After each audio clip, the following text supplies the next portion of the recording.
What is going on, everybody? Happy Wednesday. BobbyFi with my man, Eric Sheets-Haber. We are going to be bringing you the NBA breakdown for tonight's giant DFS slate on a very, very big day. There's a huge tournament on DraftKings, the 2,500 for $1 million for first. We don't get that very often in basketball. So not to mention that we have the night before the trade deadline. So it should be a lot of interest. I don't think you should play heavy unless you plan on being near your computer until basically 10 Eastern time tonight, just to be completely honest. Playing, sure, but like playing heavy, there's a lot of stuff that we're going to hear about that we can't even picture right now. There are guys who might even be traded by the time that these things happen. So we're going to do the best we can for this first look, and we will be back with you this evening too. Sheets, any sort of overview of the slate, and why don't you just let us know, bring up your screen. No, it's a bear. It's a big, long slate. And we're just going to take our time and go through it. I will say, by the way, that last night, I mean, I never really had a chance. I never had much going with it, but I had a theoretical chance to be a real freaking hero last night. I ended up kind of just luring myself to play like 25% Al-Farouq Aminu, who ended up getting like 100x pretty much at like 0% ownership on DraftKings. And I just couldn't get the right thing with it. Whether it was an Aaron Gordon or whether it was a Bradley Beal or whether it was, you know what I mean? I just couldn't quite. And I'm looking around. I knew I had the Aminu, and I knew I didn't like particularly like lock him in anything. And I didn't know where I was playing him. So it was one of those things. Okay, I searched my lineups for Aminu, and let's just see what lineups there are with him in it, and just hoping that like those were going to be the ones with the flames on them, like halfway through the night. And I'm like, just didn't quite make it work for me. Yeah, that's all right though. I mean, it's not like he was my favorite player or anything. That's what I kind of just dropped into. But yeah, all right. You ready to just get it? Yeah. Just real quickly on that note, I did. I would have won, no question about it. I had a lineup on FanDuel in one of my monsters where I had 0 guys in the first until the 7 p.m. games.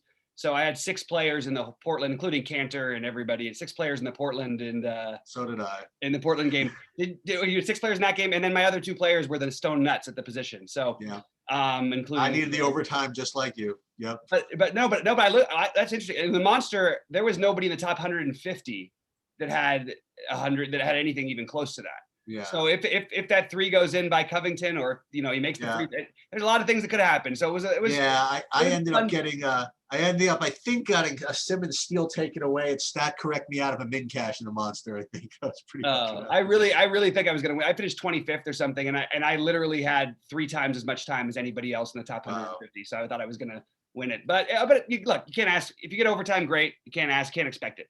All right, let's get into tonight's slate. First things first, I think that we want to do something similar in terms of delaying, and we could talk about this first game, but I really think that unless Brogdon and or Turner are out, I don't really see myself doing anything with this game, even though I think Sabonis is fine. I think that there are 4 plays that are quote unquote fine on DraftKings. I think Sabonis is fine. I think Brogdon and Turner, if they play, are fine. Mm-hmm. And I think that Plumlee is fine.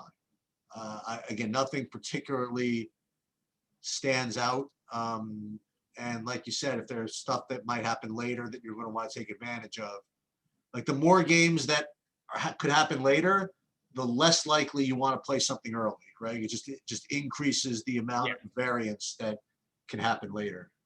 Yeah, and the thing is, well, Plumlee has been awesome per minute. I mean, they really are trying to split minutes between him and Isaiah Stewart. He hasn't played 30 minutes in over a month.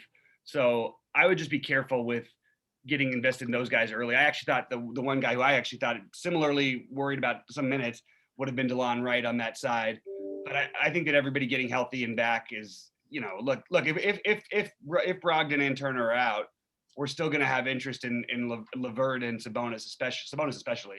But LeVert and McConnell, probably more so McConnell on FanDuel, but I think all 3 of those guys bump up a ton, and then even McDermott as well becomes in play if we lose both of them.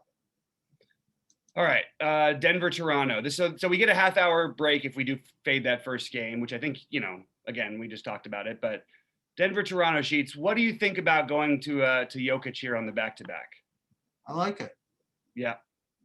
I don't care about the back-to-back with him. I mean, I think he's fine. I think he's kind of an elite play like every day. I mean, like I just whenever I fade him, I'm just petrified. That's one way I look at it. You know what I mean? I'm petrified watching the game. I mean, like gets 20 fantasy points in the first quarter, like it's nothing, you know, like every game, and then like he'll have like 40 at the half, and if you don't have him, you're just like praying for a blowout. You know what I mean? Like yeah, well, that's exactly what happened last night, right? Like, I mean, it looked like they were going to blow him out. We were like, okay, good, we can avoid Jokic's 60.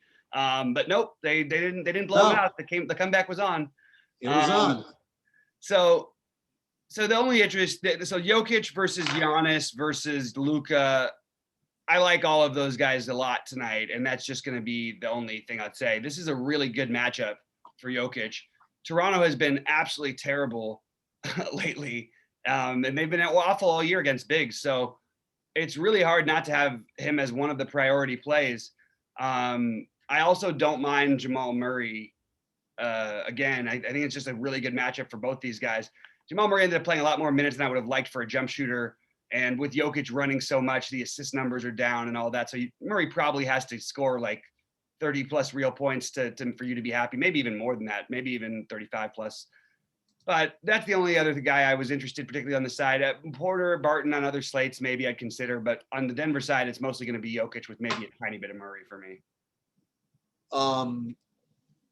It's possible, by the way, that because he won someone 100,000 last night, among other things, you might get a semi-popular PJ Dozier. Oh, I was going to say PJ Dozier has value. Yeah, that's fine.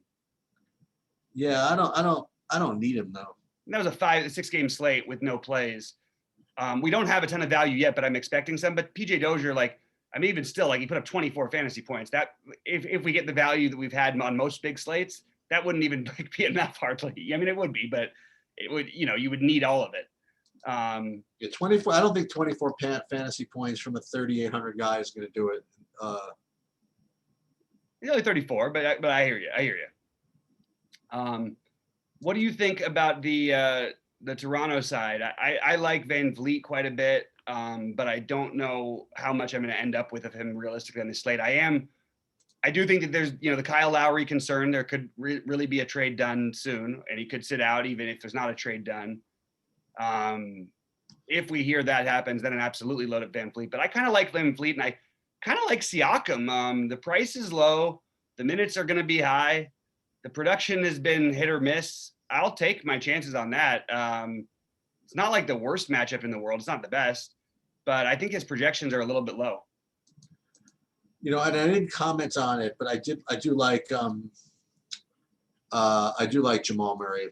I mean, you talked about him. I just didn't comment on it. Oh, my bad. Yeah, I liked him last night. I like him tonight as well. And one thing that's interesting about Toronto, I don't say interesting, whatever it is. I mean, and I hate to say this because, this is going to be sacrilege to me because I've been saying the opposite for like a while. They suck. Yep.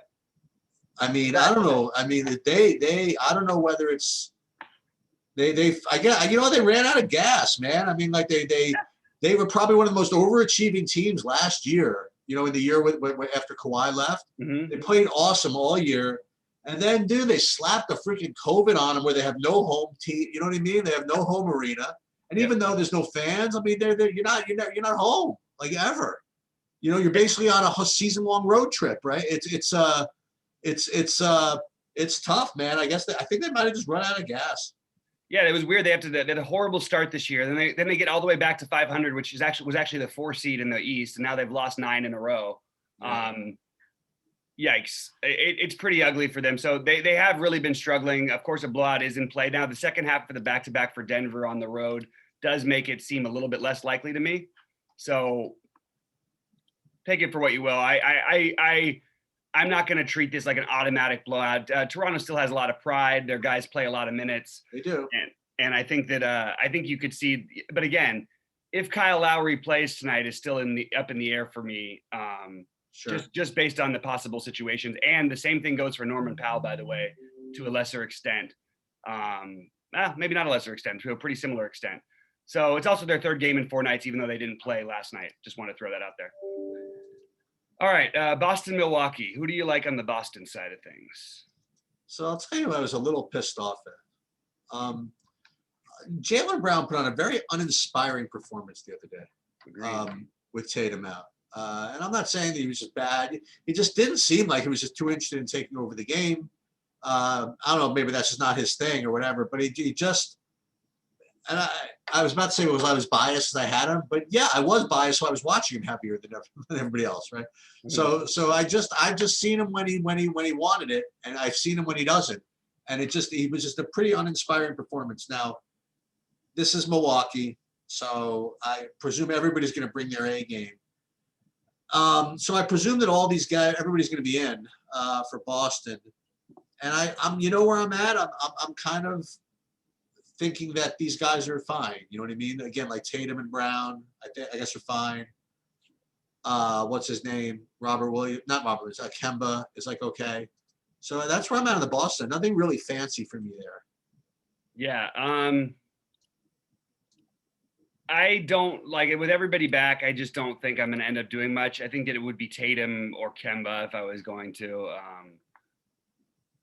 I don't really have a ton of interest. It is a good game with a good environment. I'm sure somebody could easily get there, but the ceiling does seem a little bit warped with everybody there. And I assume Giannis is going to play on the other side, especially being a nationally televised game. The MVP is actually open for him now, like somewhat. Of course, if Jokic doesn't just run away with it. I think that Giannis is a terrific play, and I look at him like a big. And in Boston, we've seen them struggle with bigs, and it's Giannis at 10.8. It's been pretty much money in the bank for a while now, and I don't really see any reason why he wouldn't be one of the best plays on the slate. Well, we're going to eventually have to decide, right, between him and other guys, right? Right. And here's the thing. I mean, I've said this a lot about Giannis. Giannis just always seems to be the unfadable, you know. And a great example of it. Now I know this went to overtime, whatever, but there was another day, a couple of games ago, I guess maybe it was last game before that. Whenever the overtime game was, he had literally 6 fantasy points at the half, right? And I was I every time I'm about to tweet or text you or do something, I'm like, I'm just not going to do it. You know, I'm just not going to do it because you always say the same thing. It's early, whatever. He could do whatever. And then and then he scored 45 in the second half, and then another 5 in overtime or something like that. You know, whatever it is. It's like the guy's unstoppable.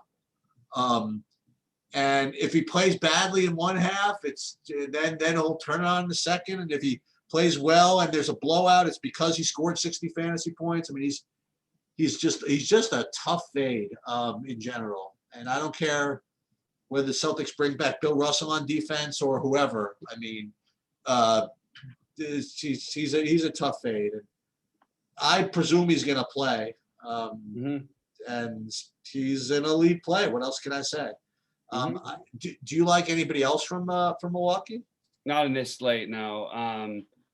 Maybe FanDuel would be a different story with Middleton, but even that, like, I don't see this as being a spot you want to try and get crazy with.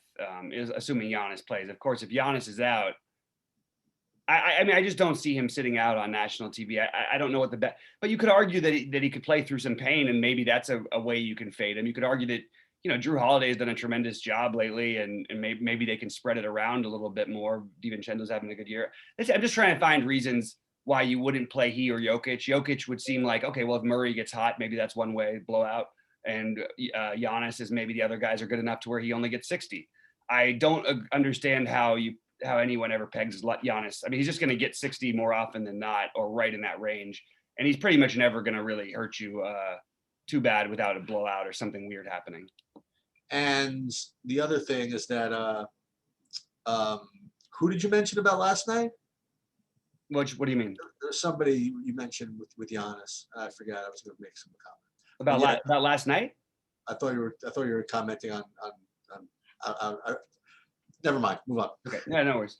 All right. Well, we'll jump over to Charlotte and Houston, and I'm sort of surprised Charlotte's only a 3-point favorite in this game, and I would be very surprised if Houston. Okay, very might be a strong word, but we really think the day before they play all this, Oladipo is going to play, with all this trade deadline. I just don't know if I see that happening. Kevin Porter also might be back, but he also, if he's out and Oladipo's out, first of all, on the Houston side, which I don't usually start with the others, the home teams first, Christian Wood and John Wall will become terrific plays if Oladipo's out, and I think that that's a reasonable presumption. But it is an 8 Eastern time game, and we might get news before that. So I hope we do. But as of right now, it's Christian Wood and John Wall, who I'm looking at, one of those two. And then on the other side, I love Malik Monk in this matchup specifically. And I wouldn't mind if you want to go. I have Monk or Graham as my guys over here. This matchup is certainly elite, and I feel really, really good about both of these guys. I also think there is a even though they're only 3-point favorites, there is a potential Charlotte huge blowout angle. And I actually think Gordon Hayward is in play too. I just don't think I'm going to end up getting to him on this particular slate, but I really like Monk and Graham. Now, what was the deal with Christian Wood in his last game? Set back-to-back. He hasn't played more than 26 games. They were playing to win a game. I wouldn't be surprised if all three of these guys are out tonight. They were playing to win a basketball game, so they played everybody because they've lost too many in a row and they were just tired of it. So if John Wall was going to play, he was going to play. See, the way that I remember the game is I thought he might have got 3 fouls. Did he not get 3 fouls in the first half or something? Completely possible, but it was a back-to-back anyway. And really, like, beyond stupid franchise move to play him. I don't think he's ever on a back-to-back played more than like 20 minutes until that game. So to do it for a team with 17 straight losses, not playing for anything, he's never played 26 games in a season or more. I just think that was really, really silly. But I think you can expect him to play normal minutes as long as he doesn't get in foul trouble. He should destroy the front line too. Yeah, you don't think it bothers them that they've lost 17 games in a row? It's over. They won the game. Oh, they did win that game. Yes. Okay. I thought you were saying 17 games in a row. That's why he played the game. That's what I'm saying. Oh, okay. Yeah. They were ready just to like end it. And who do you think is on the trade block in this game? Oladipo is. If Oladipo isn't traded, Houston made one of the worst moves in history of basketball. And I think didn't they just get him though? Yeah, but he's a free agent after the season. What the hell are you going to do with him? And he rejected their offer. So if you don't trade him, you're horrible. You're absolutely god awful, in my opinion. You could potentially work on a sign and trade next year, but no one's going to do that. So I really, they didn't get him for him. They got him for an expiring contract that should be used. That if they could compete this year, they would use him. If they couldn't, they should have been able to move him. They've messed up with as along with many other teams. They just messed it up. So as usual with Houston, you're just going to wait on the news. Yep. But what do you think of the Charlotte guys? Because I really like both those guys, and I think that people might be off of them after the disappointment. And this is just the premium matchup for these guys. Forget that they didn't shoot well and all that stuff. They'll play the minutes, and this matchup couldn't be better for them. Yeah, I suppose. Now, what do you think? What do you think the the ownership's going to be on Graham today after sort of busting last time? My guess is it'll be fairly low projected to start the day, what people look at, and then by the end of the day, people will realize that he's a really solid play. So I don't know, to be honest. We have to probably get through the slate before I can answer that question. Okay. Too many games. Can't be too high is unless somehow somebody writes about him as being a premium play. The projections are going to look good on both he and Monk, and for good reason. But I think they'll be lower owned, and especially he will be than well, definitely lower than he was the other day. Do we want to go back to Bismack Biyombo or something like that? Or no? Well, no, if Zeller's supposed to play tonight. So, okay. So if Zeller's out, sure, you could play Bismack Biyombo.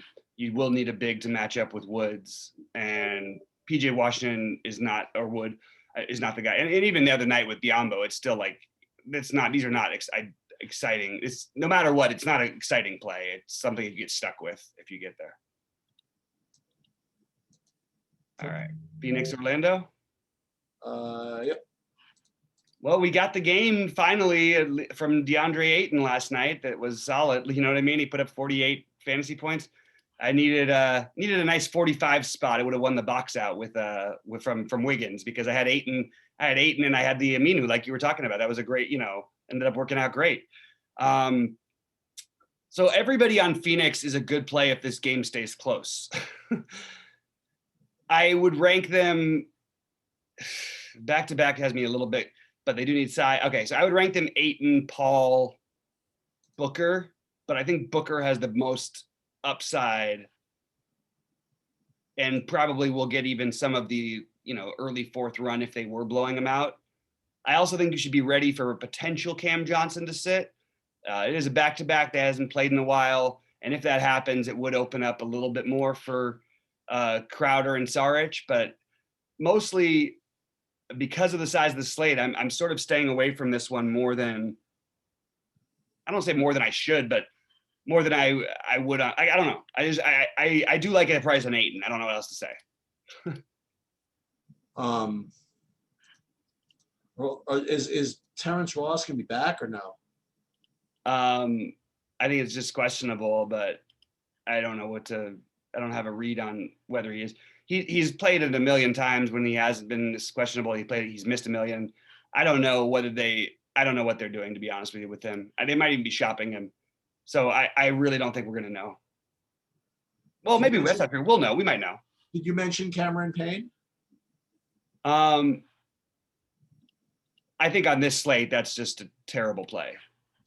It's too big a slate. You know what I mean? Like, if we're going to talk about guys who are Cameron Payne versus who's the 3,400 guy we talked about before, Right. Dozier. Dozier's at least going to play minutes. Cameron Payne, you're requiring a blowout and for him to be super efficient.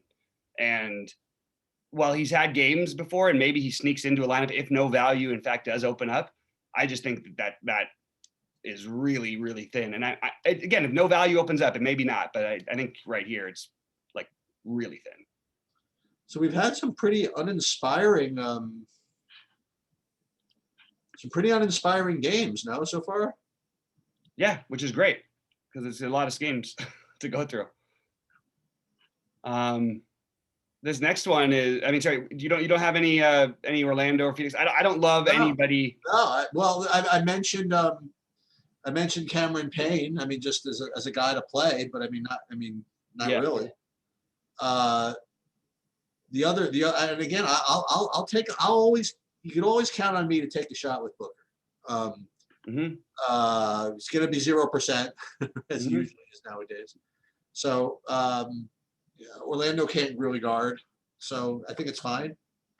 But nothing, no big priority, Yeah, and I do think that one thing about Orlando is, like, again, be prepared for one of Fournier or Gordon to miss, even whether Terrence Ross plays or not, or both.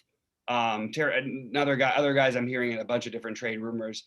So just keep it. I mean, look, we should know before that time, but it's not impossible that we wouldn't. So that if that does happen, then Vucevic becomes, I think, a really, really solid play, actually. Otherwise, I mean, I would rather take a shot on Aminu than Cam Johnson, just because he's going to play the minutes. It's really just having 28 to 32 minutes in him, and Cam Payne only playing 16 or 17 probably. Aminu is not my favorite, but as on the list of value while there is no value still. Maybe we're forgetting some stuff. Maybe Crowder's still a good play. I said Crowder. Yeah. But I would only play Crowder at 4.6 on this kind of a slate. If playing Crowder at 4.6 is incredibly thin, even if Cam Johnson's out, it's just not a good play. Look, when's the last time he would have paid it off? So you need 30 out of him at least, probably 35 on this slate. And that's happened, a month and a half ago. I don't know. It would be hard for me to get to those guys unless we had Cam Johnson or somebody else out. Okay, what do you think of Chicago Cleveland? I like Sexton. Okoro's another one of the million minutes club, and it's a good matchup for a guy who just plays a bunch of minutes and does all the weird little things. But again, not exactly exciting. But I do like Sexton, and that's pretty much it for DraftKings for me on their side. Yeah, Sexton was fine. He let me down in the last game, but that's okay. I do like him. Now all these guys are still out for the big. I mean, Kevin Love and. Yep. Do we like him, Nance at all, or not really? I think he's a good tournament play. He's better play on FanDuel where he does more things, and also he's cheaper. I think 6.2 might be asking a lot.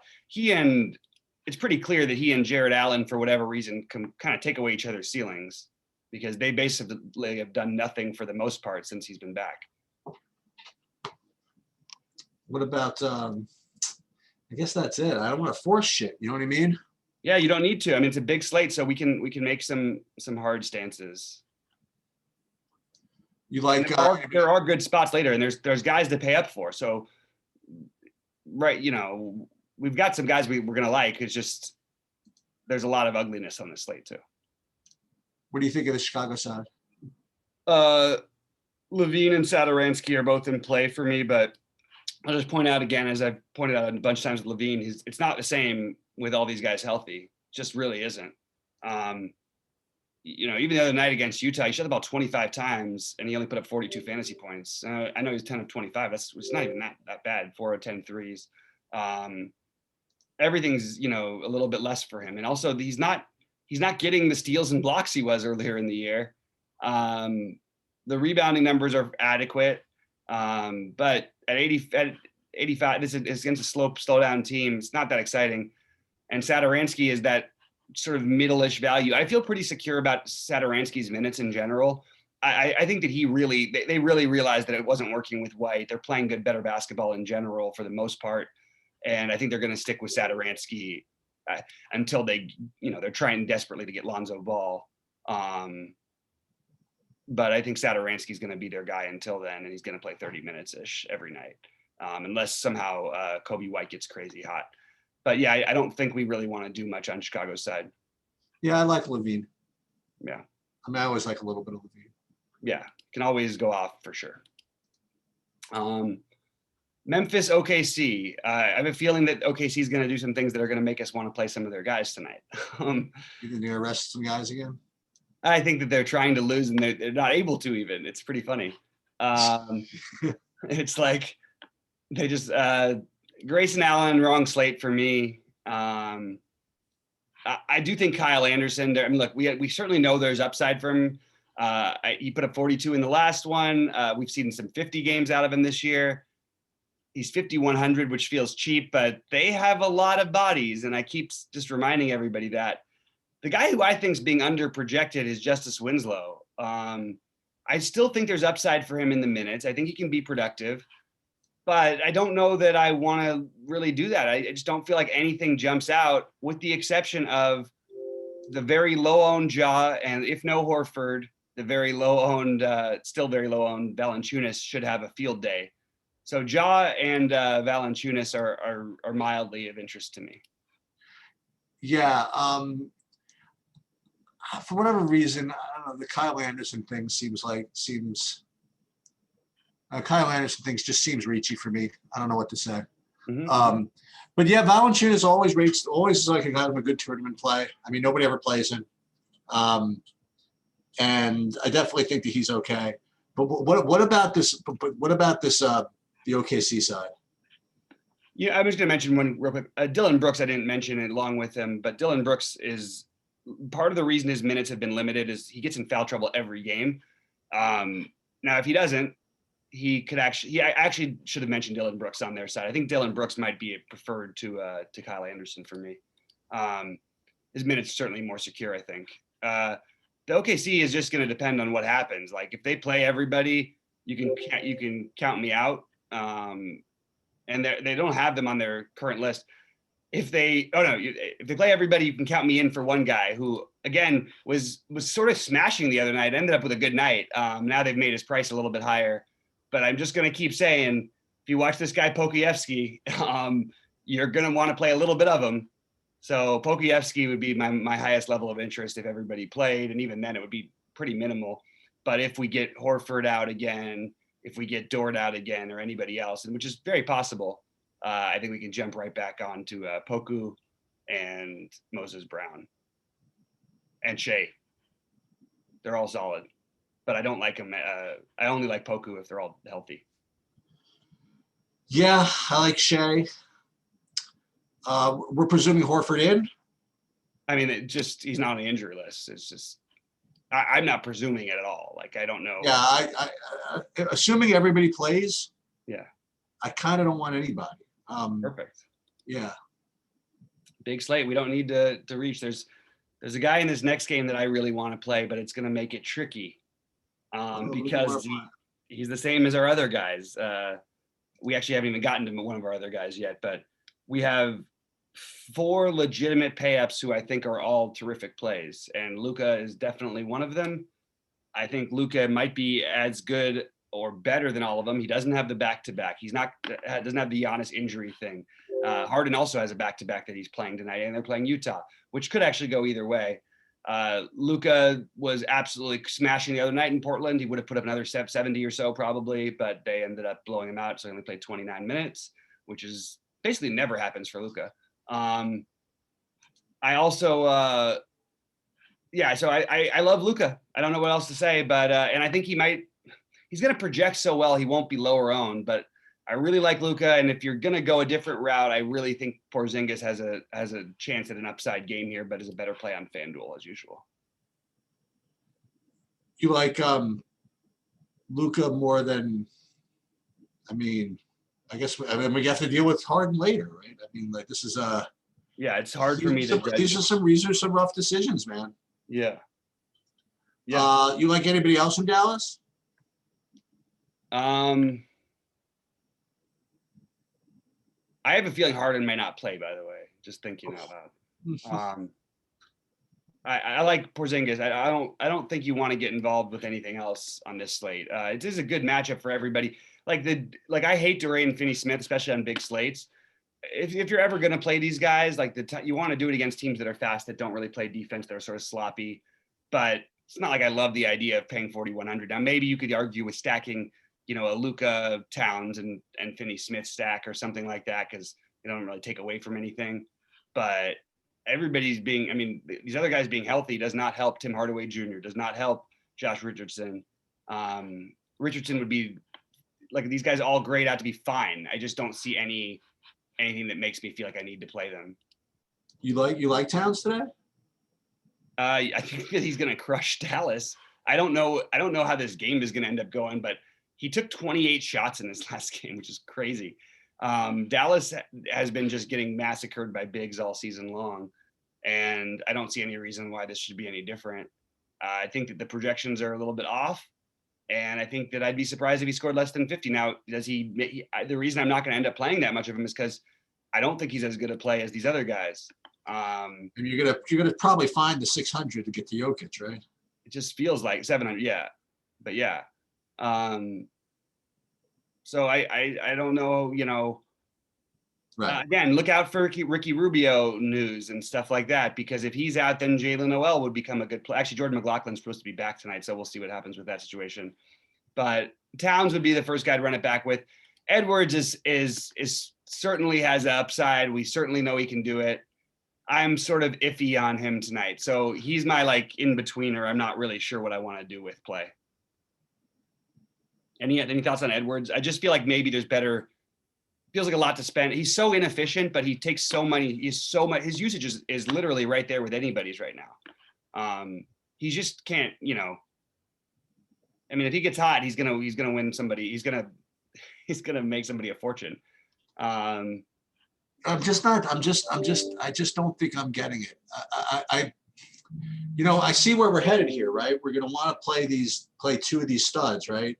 And so we got to really focus on, maybe I'm going backwards a little bit in this slate, but maybe Malik Monk's even a better play than you. That's what I was saying. Yeah. I love Monk and I love Graham. But again, you don't make the mistake of thinking there's not going to be value. There's going to be plenty. There's no way in the world this slate goes through with nothing happening. There's just no way. It hasn't happened yet. And there's a million games. And it's the day before the trade deadline. I just can't see it. All right. Clippers San Antonio. You want to talk about a game that's going to get lost in the shuffle? I mean, is it? Yeah. I don't know for sure if it is. Zubac is one of the top. Oh, I forgot about. Oh, I'm sorry. Yeah, Zubac is going to get played a lot. Sorry about that. Yeah, Zubac and then it got played off the court. Well, I played off the court, whatever it was. Yeah, he's a great play. I think he's a great play. I also think that Kawhi is not the vengeful type. Okay. No. He's actually a little bit more the opposite, but mild interest in him anyway. Mild interest in Paul George. I mean, these are good prices on these guys. We would have jumped at it a lot this year. They've had some really strange games because, like, not only the blowouts, like, because they did come back and win the last game, but they sat George and Kawhi in a game like that. Usually those guys would play like 40 minutes. They played 33 and 33 because the bench was going nuts between Terrence Mann and Luke Kennard. So they just sat everybody, which is the right thing to do in those spots. It was just a very unusual game. So I have mild interest in both those guys. And then, I don't think I can get to Batum quite, but he's another guy that just looks like cheaper. I think Morris has a chance, but I don't know. I don't love the 5K price tag. So I think it's mostly Zubac, one of Paul George or Kawhi. Absolutely fine with me. So this is such a slate, man. What? I'm just looking at it. I mean, like, this is yeah. So everything is free. It looks like everything is freaking backloaded. Like, yep. So this you think is a legit questionable tag, huh? For who? Oh, he's not even listed as questionable, Harden. No, I'm just throwing it. I'm not done yet with this game. We didn't talk about San Antonio. Oh, all right. Who you like San Antonio? San Antonio. It's definitely not my favorite thing to do at all. But Derek White, and then I think there's an outside chance that we see a lot of Eubanks minutes tonight. We haven't really had the really big Eubanks minutes game, but just throwing it out there. I think he's going to get more run tonight than he has. Maybe not. Maybe Poto will prove me wrong, but I just throwing it. He's a long shot play I had listed, sort of in the mold of Biyombo the other night. Derek White is the guy I have the most interest in, and we all know how volatile his games can be. Yep. And they've got all their guys healthy, so that's pretty much where that stands. So part of my thinking with Harden, who should be, I think, obviously the number one he should be theoretically, like, if you're playing cash, you're starting with Harden of the spend ups. It's not even. You think so? I don't think it's even a debate. They have no Kyrie. It's not even. Like, I don't know. I would bet you there's not one person in the industry that wouldn't say that Harden's the easiest cash game play in history. Okay. And I would bet you there's nobody else who would play any of these other guys ahead of him in cash game. Because the usage and numbers are absolutely ridiculous. You're going to have just look, Kyrie is not there. I don't know, I agree. I mean, I have them rated. I have Luka definitely the best. Harden definitely the best. Yeah. And it's a question of by how much, but I think it's clear. I agree with you. I think it's Harden, and then you could. Well, for me, actually, it's Harden, and then kind of Luka on his own in second, actually, and then Jokic and Giannis. But these are 4 elite plays. You know what I mean? Like, these are. Yep. I totally agree. You got to play 2. Don't you have to play 2 of them?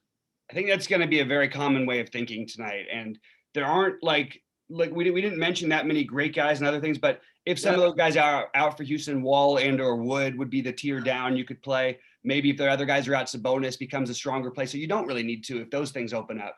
But as of right now, we're not finding those awesome mid-range or high level other plays. It just they don't seem to be as many there. We mentioned Booker, we mentioned CP3, I mentioned CP3, Colin Sexton. There's guys who can go for different builds, Zach LaVine, that could get you there. But these guys are all going to, or all theoretically should crush. And even if they don't, will probably be fine and not hurt you too bad, except for that somebody else, their price is crushing. That's really it. But yeah, like on a given night, Levine and Booker could outscore, a combination of Harden and somebody else, at 6K or whatever, 5K. I think it's interesting though. It's a back-to-back. They had a really, high speed pace game. It's a back-to-back in Utah, which is generally stayaways. It's very strange to see Brooklyn as a 10.5 point underdog. That's why I'm speculative a little bit about Harden. And the back-to-back and the fact that he was questionable last night up until about 20 minutes before lock. It's almost like they were trying to figure out which game they decided to play him for. That's what I felt like. And they played him last night and he played 40 minutes and he was 7 for 24 and still put up 62 fantasy points. Yep. But, look, they'll need every bit of Harden in this game if he does play.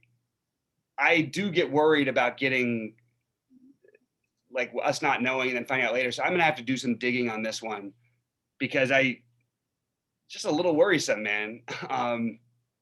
Harden is a guy though who can play a million minutes usually in that situation. It's just the fact that he was questionable, the point spread differential. Anyway, the other guys I like in this game, look, Claxton has been really, really good, and I don't see them trending away from him. But doesn't he physically not seem like as good a matchup for Gobert as DeAndre Jordan does?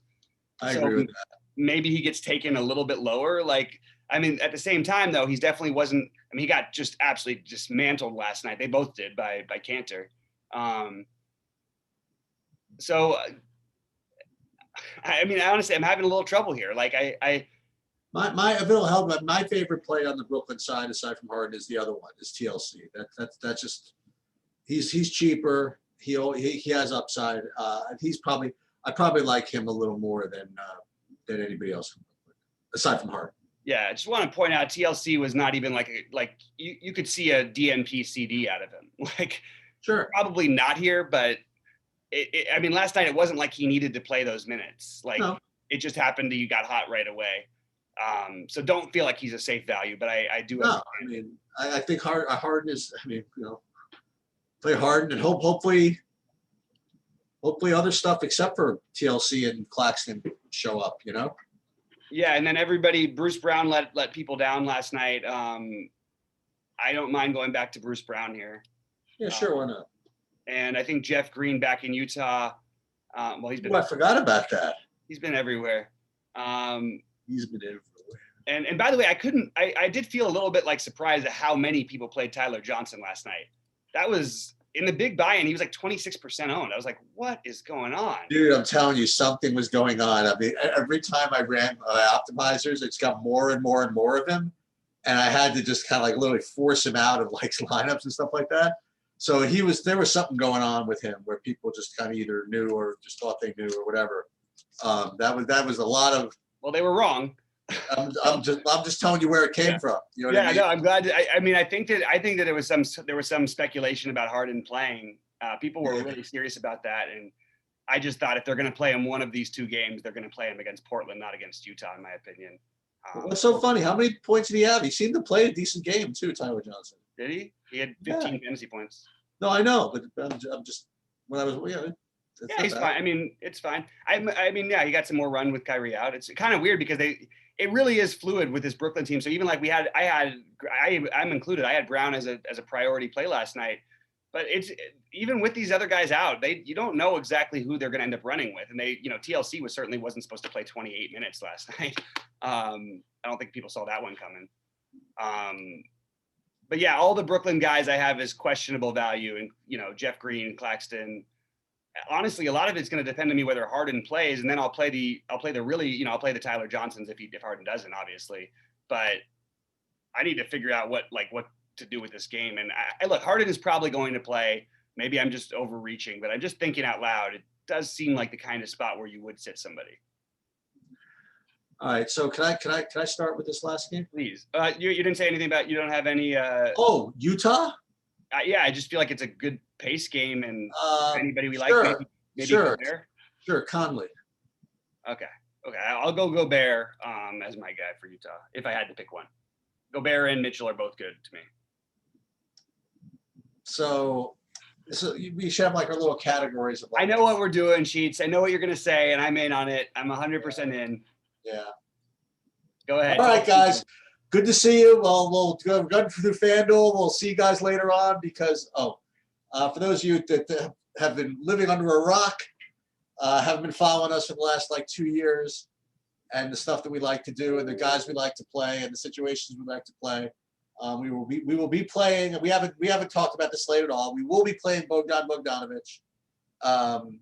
He will be going back to Sacramento, who really did not do him right. Let's put it that way, as far as playing time and all that stuff goes. And I don't know if Atlanta's going to do any better, but I'm going to try it. So that's that. And the other thing I will say is not our favorite player in the world, but we talked about a lot of people are going to be playing double stud or whatever it is. Some of these other. I mean, if you told me that Trae Young was going to be a disrespectful price at Coors Field, I would say you probably want to take a shot at it, and so I'm going to be in on that a little bit. And the other side of that, I think that De'Aaron Fox against Mr. Trae Young, the defense, could be interesting. I feel as though Clint Capella, God forbid he plays, is going to be in a good spot too, and this could be this could be the hammer actually. Mm-hmm. Everybody's waiting for the Brooklyn, Utah, or whatever. The hard maybe, just maybe, you get an Atlanta Sacramento game that blows up, and not to mention, by the way, I even glossed over my favorite play is probably Terese Halliburton, who was really good for like 3 quarters, then kind of played a little like shit in the fourth. But I like him. I do. I really like him, by the way. All the minutes that he gets with the second unit, which he still gets some, he just owns that freaking place. I agree somewhat, but I'll tell you one thing about Halliburton. Some of this is a little flawed from the last game. He was absolutely unconscious. He couldn't miss. Yeah. And so I just don't think we should go that, okay, he's going to go and he doesn't, the assist numbers are fairly low with Fox on the court, with Fox playing. Fox is supposed to play 40 minutes tonight, or will play close to 40 minutes in a close game.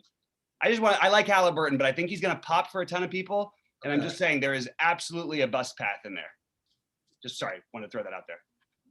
Yeah, well, if I stack this game, he's going to be in there somewhere. So I like the guys I mentioned. I like Fox, I like Halliburton, I like Bogdan, I like Capella, and I like where else is it? Bogdan. Yeah, it's not that I like Halliburton as well. I think I would have Fox rated ahead of him. Different price, obviously. No, fair enough. No, that's fair enough. I think Capella is the priority play in this game. Oh, there you go. Along with Bogdanovich. And it's not just that he's going back to Sacramento. For one thing, he's been more involved. We also have a Q tag on Gallinari. Now, we do have Hunter back, but I don't see Bogdanovich. We've seen in 2 of his last 3 games has played 29 minutes. There was one. That is kind of a big deal, by the way. The Hunter being back. Yeah, but they had Gallinari before, it just for limited minutes. Rondo's also questionable, but it was also his former team too. But it doesn't matter. They're not going to start giving Bogdanovich less than 20 minutes after consistently playing him with. Hunter was back in the last game too. And he only played 22 minutes, Bogdanovich. Which is he only played 20 minutes against Houston, and that was before that. And he still got off 12 shots in 21 minutes, and he's 4K. Look, there is obviously the more bodies, the worse, but there's no reason why Bogdanovich couldn't still play 26, 28 minutes here, or more. But yeah, I don't understand the difference between if Gallinari's out. I don't understand how we would call the difference between Gallinari will play more minutes than Hunter would.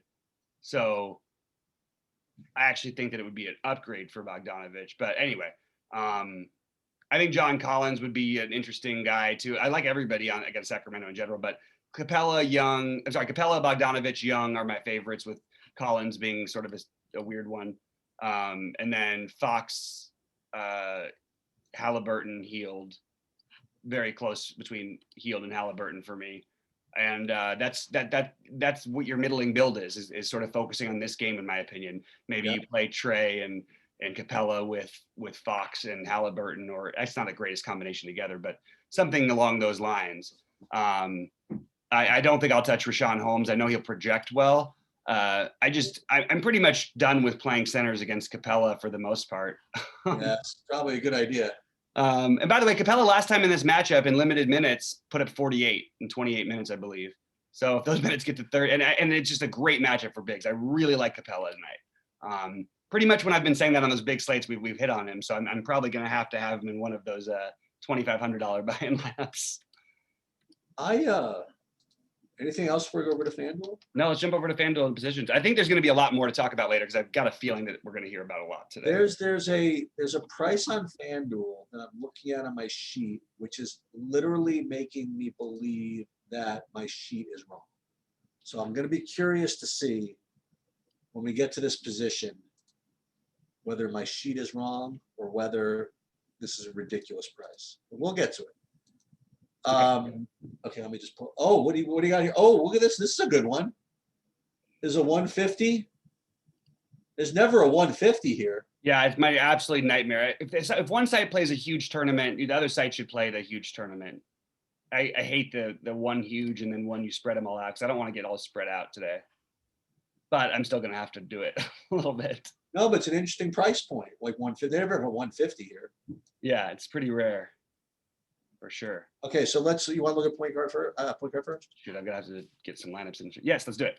Do you mind actually doing it? Because I'm pulling my FanDuel up for some reason. I brought up yesterday's. Yeah. Whoa. So, I guess Luka is a good play. Am I missing something? No. I think Luka's a good play, but it's not he's a little, they priced him up a little bit more now. Like he was down to 10-4 for a minute. So I like Luka. And then also there are a couple of good middlers actually. A guy I mentioned earlier on DraftKings, Mike Conley is only 5,800. That's interesting, especially if you want to play Harden, which is never, I guess, a bad idea. Then there's a guy you mentioned over on DraftKings, who's pretty good over here. Is Derek White is 5,200. That's not bad. I don't know if you mentioned him over on FanDuel on DraftKings, but Darius Garland's 5,500. Mm-hmm. And the other one is back to disrespect, but when they're moving to the point guard position, is Jordan Clarkson. Jordan Clarkson's 4,600, huh? Yeah, and then it's ticking away. Okay. A little bit. To be honest, both he and Conley have been extremely unproductive when they're both there. Conley has never hit a ceiling, I don't think, this season, like since the beginning of the year. And that was usually without Mitchell or Clarkson or something. I do think Clarkson at 46 gets to be a little bit, okay, well, we can probably play him here. But Derek White is barely more expensive and he's going to at least play minutes. Darius Garland is 5,500. I would prefer those guys over Conley. If Brogdon plays, I actually think he's in play over here. But it's Trey and Fox for me again, with the guy who I think Ja is the best tournament play, to be honest with you here. Wow, look at that. I'm starting to look at it more for both sides. Like he's just been struggling. Okay. I don't know what else. I know he got lucky with the overtime the other night or whatever. Finally, nice to see a nice game out of him. He's just been really, really, really bad. He's been missing everything. They haven't been running as much of the offense entirely through him because other guys had been playing well. I really like him at 7,400 for I just feel like he's so often between 40 and 50 plus here. I just really like him and you're going to get no ownership. Again, John Wall potentially as well would be a great play, depending on what happens with Oladipo and all that. But I don't have any crazy standouts over here. I think he's just the best way to get off the field, but I do love Luka, obviously. And I think maybe that's what what most people could do is you can play probably three of the studs over here today. Okay. So I was not hallucinating. This is easy. Yeah. So first of all, Harden's a good play, but I mean, obviously, but what happened? Whose wife did Shay sleep with that caused them to reduce his price to 7? I don't get that at all. That's got to be some kind of misprint. So he's probably going to be 100% owned, but I'm not fading that. Yeah, he's a great play. I wanted to remind people though, one thing with Shea, that if you ever want to fade him as chalk, it's really easy to do because he really misses a lot of the time. Like, I mean, let's just look at his game log. Yeah. You see basically 3 games you would take out of 9. I guess so. So just want to throw that out there, but I do like him as well. And I actually like the pace of the matchup for him. And I'd like to see who else is playing for OKC before I say I'll lock him in, but I do think he is a candidate to think like that. Devontae Graham and James Harden are my other 2 favorite plays at the position. I think you could make an argument for Marcus Smart. I think you can make an argument for a lot of these other guys. Oh, Halliburton, I'm sorry. Halliburton, let's see, Halliburton, Graham actually that's an interesting conversation between those 2. And then I guess it would be Mitchell for me next and Levine. But yeah, I think I would play Mitchell before Levine for some reason. I mean, Levine before Mitchell for some reason. Yeah. Well, you hate Mitchell. No, he just hates me. I mean, he's been a lot more productive than Levine, and I agree. I probably would lean Levine, and he's cheaper. But it's close. I think it's a better matchup much better matchup for Mitchell. Yep. Mitchell is sort of like, you never know what you're gonna, I mean, look, it could be they have everybody healthy, so both teams do actually. All right, so yeah, Shea, Harden, Halliburton, Graham, Mitchell, and Levine are my main guys there. So small forward is a little fishy, but my favorite, I guess once again the pay ups are good, and I got one cheapie. So the pay ups are Gordon Hayward and Jaylen Brown. I think those are all both good plays. And then if you want to play 3 studs, I mean, you could go play Malik Monk at 3,800. That would be my other way to go. So it'd be either Hayward slash Jaylen Brown or punt Malik Monk. Yeah, I like I think that Monk would be my priority guy here. Obviously not as good on FanDuel in general, but right. So cheap. Justin Holiday you could double punt. I don't have a problem with Justin Holiday at 3,900. It's a little bit too reasonable. Usually don't like to play him. I don't in general, but if you want to double, the times I use him are usually double punt times. Or if I need a really, really cheap play, and at 3,900, just by being on the court for 30 minutes, you can accidentally get there. Struggled against his brother the other night, and really, really struggled shooting the ball, and took him off the court basically because of it, which I've never almost seen with him, no matter how badly he's playing. Jaylen Brown, I prefer Hayward to Brown, and I think that Brown, like, it's weird. It does feel weird all of a sudden to want to play Brown at 7,800 when with these guys back, but at the same time, I think that he's also a much better FanDuel player than the other guys are, because he gets the steals and blocks. So, and then I'm going to mention just again, even though he's not going to pop up, Bogdan Bogdanovich. Yep. That's the other potential option. Both Bogdanoviches actually. I mean, look at the Utah Bogdanovich is only 4,800 in a really good matchup. So I have it as Monk, Hayward, Brown, Middleton, Bogdanoviches. Bogdanovi. I guess at power forward, I mean, if you had the lock right now, the best play, I guess, is PJ Washington. That would be my initial look. And then if you want, I mean, I usually don't play him unless guys are out, but Maxi Kleber is free pretty much, and he plays minutes. So usually. Yeah. So again, if you want to go there, Jay Crowder's been nothing but fine for me. You know what I mean? I would probably go right back to that. Mm-hmm. And then I don't know if, again, I don't know. This is all, I'm neglecting the elephant in the room for a minute, right?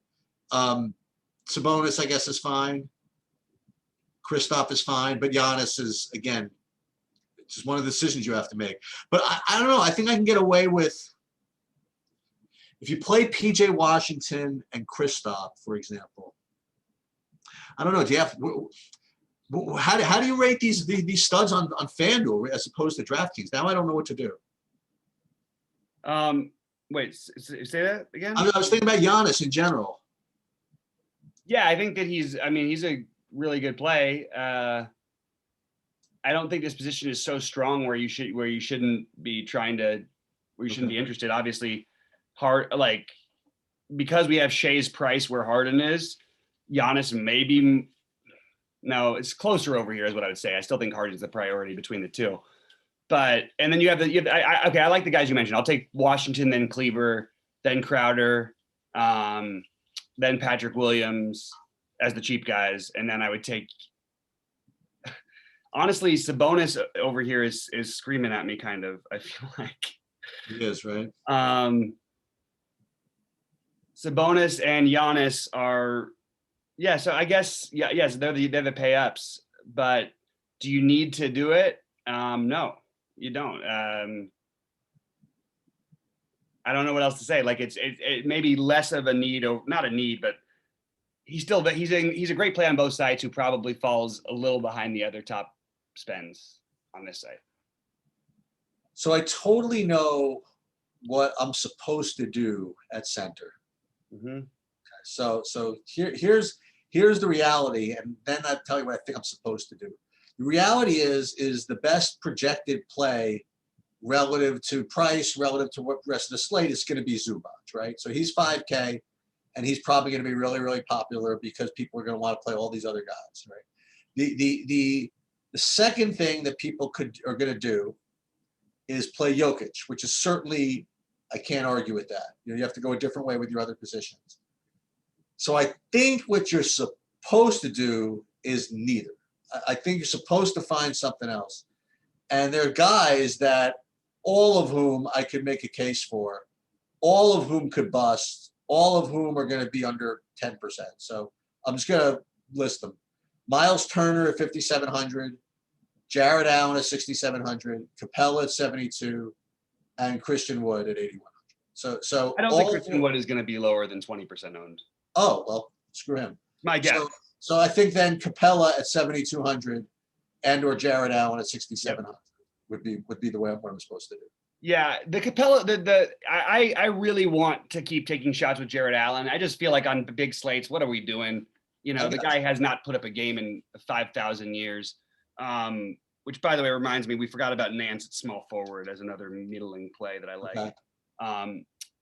I agree with everything that you're going with. Let's see what happens with OKC because Moses Brown and Zubac might be a discussion again. And by the way, it flipped from what the projected ownership was the other night, but Zubac was absolutely crushing. It was basically ended up with the same production almost. They were the exact same. Yeah, I love Capella. I love Capella. I actually really like center for a change over here. It's hard not to like Jokic. I agree with Turner being a good play, but my favorites, this is not in order yet because I'd like to wait a little later in the day to figure that out. Zubac, Wood, Capella, and Jokic. And then we'll see about Moses Brown, what happens with Horford in that whole situation. But yeah, I think those are all very, very, very good plays with a ton of upside. And then the one guy who is going to be zero owned, but if you could put a matchup in for him, I think that it would be one that we would expect him to crush. Maybe not quite as good as Chicago, but pretty close. Rudy Gobert, he had 9 blocks in the last game against Chicago. Yep. If there was another game you could see him having something similar, I don't think this game is too far from that. So maybe it's a little bit higher pace than you want for him, but I think that he's got a massive, massive ceiling against Brooklyn. That's the only other one I wanted to mention. By the way, it was a nice call he made the other night on Robert Williams. It's so hard with Robert Williams to ever pull the trigger because of the minutes, but I'm not going to play him tonight. I'm just saying soon we might really see him in these getting more minutes. I mean, this guy's putting up some just monster games. But you pointed him out the other night, and I wanted to give you credit because that was a really good call. Yeah. Shai Gilgeous-Alexander is out. Who? Shea. I told you. They're going to mix it up. Poku time. Poku. That's one way he can bust. That's it. There's the way he busts, Sheets. Poku. Among other people. Man, but Poku's my guy. Oh, he's like an offense initiator. We'll see what happens with that one. But what about Maladon? Maladon and Ty Jerome. Jerome. They're all in play, but we'll see who else is out for them tonight.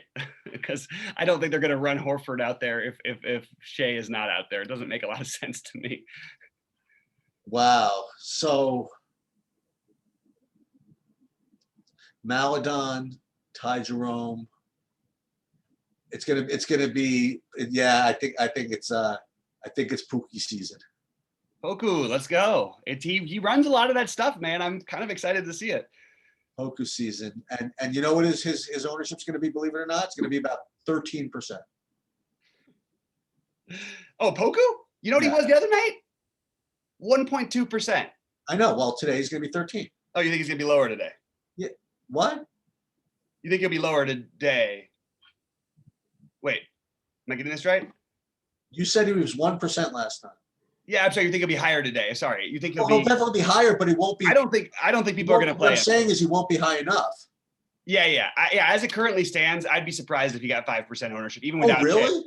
Yeah. Oh, I don't know. I think with Shea out, I think they all get slammed.